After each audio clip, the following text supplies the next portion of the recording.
안녕하세요. 재무스토리입니다. 자, 이번 영상에서는 우리 재무관리 이 기본서 강의를 소개하도록 할게요. 기본서 강의이기 때문에 이게 재무관리 출발점이죠. 그래서 이제 두 가지를 말씀을 드릴 건데, 자, 첫 번째, 공부를 어떻게 해야 될 건지, 또는 공부하기 전에 어떤 마음가짐을 갖고 임해야 되는지. 두 번째, 교재와 강의가 어떻게 구성이 되어 있는지.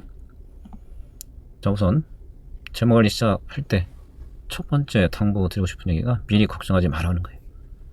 자, 이 두 가지 이유가 있는데, 그 중에 첫 번째는 여러분들이 이제 재무관리 새로 시작하려고 그래. 그럼 궁금하니까 주변 친구한테 물어보거나 그러잖아요. 야, 너 재무관리 공부했잖아. 어때? 할만해?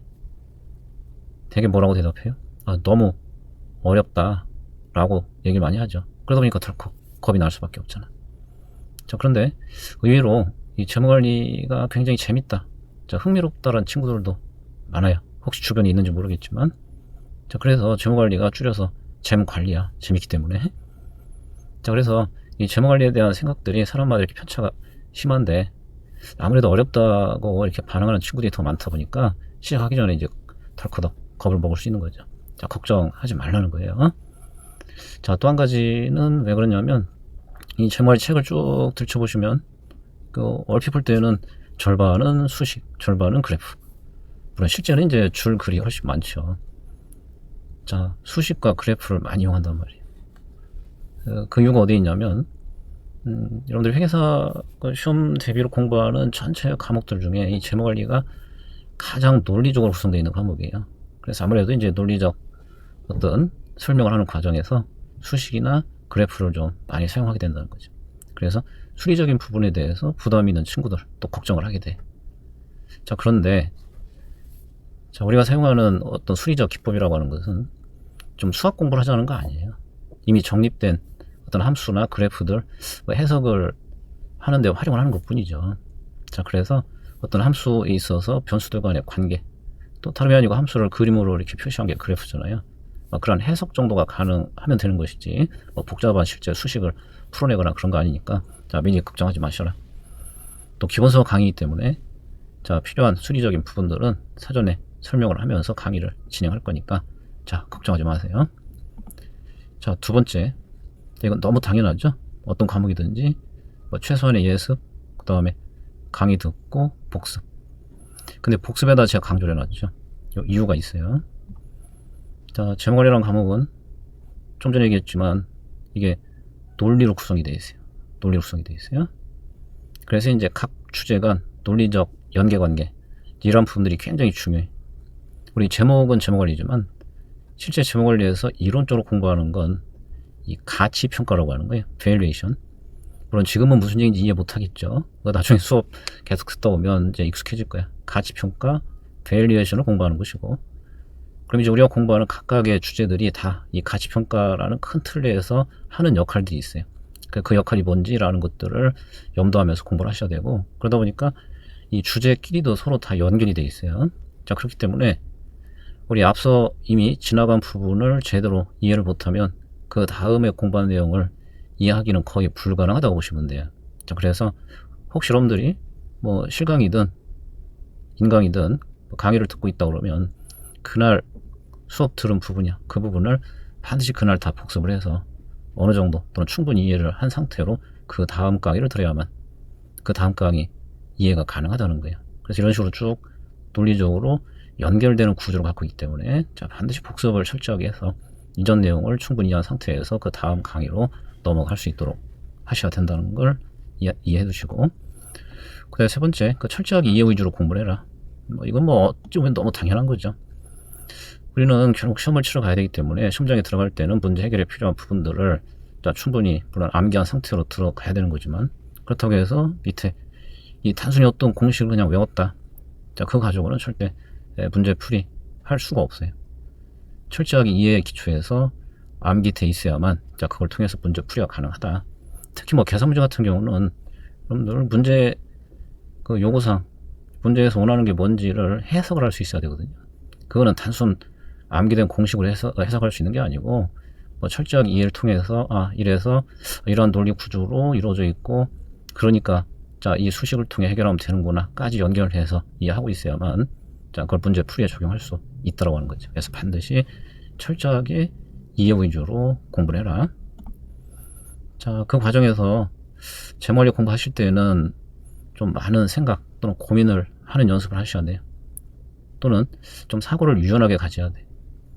예를 들면 뭐 공부하다 보니까 어떤 공식이 나왔어. 그러면 그냥 이 공식에 딱딱딱딱 뭐 집어넣으면 되는구나. 자, 이런 식으로 공부하시면 안 되고, 이게 왜 그럴까? 라는 걸 한번 질문을 던져보시고, 그래? 그래서 이렇게 연결되는 건가? 그렇구나. 그래서 이 많은 생각과 고민을 통해서 자, 최종 결과를 이해해서 자, 그렇게 해서 자, 공부를 해두셔야 자, 그래야 그게 진정한 실력이 되는 거예요. 그래서 자, 아무튼 공부하는 과정에 많은 생각과 고민을 좀 하시라.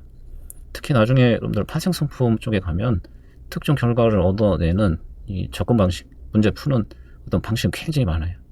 그래서 그러한 부분들은 지금까지 내가 공부한 내용들을 가지고 뭐 이런 얘기니까 이런 식으로 한번 해볼까? 라고 해서 꼭 해답에 있는 방법 말고도 다른 방법으로도 해결이 가능할 수 있고, 자, 그렇게 해서 어떤 결과를 얻어냈다 그러면 그거야말로 이제 본인의 진정한 실력이 된다라고 볼 수가 있어요. 그래서 철저하게 이해 위주로 하시고 그 과정에서 그 많은 생각들, 고민들을 하면서 공부를 해 주시기 바랄게요. 그 다음에 교재를 살펴볼까요? 자, 교재, 재무관리 기본서. 일단 기본서는 2개 파트로 되어 있어요. 이론편, 문제편. 그 다음에 여기 노트가 있는데, 노트는 별책이에요. 이론편, 문제편은 한 권으로 묶여 있는 거고, 노트는 별책이에요.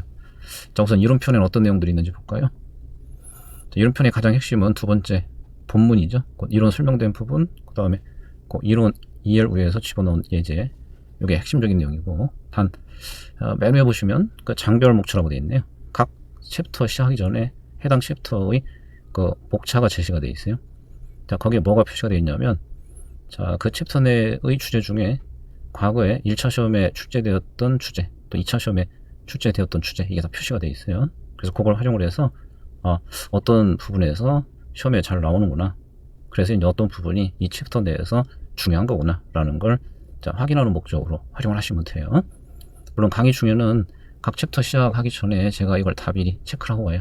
이 챕터에서는 어떤 부분이 시험에 잘 나오고 그래서 어떤 부분이 중요하다라는 걸 설명을 드릴 거예요. 그 다음에 이제 또 본문, 이론 예제에 집중해서 공부를 하시고, 그 다음에 세 번째, 업그레이드, 그 다음에 보론, 요런 애들이 있는데, 요거는 강의 중에 다루는 내용만 공부하시면 되고, 강의 중에 다루지 않은 내용은 신경 쓸 필요 없어요.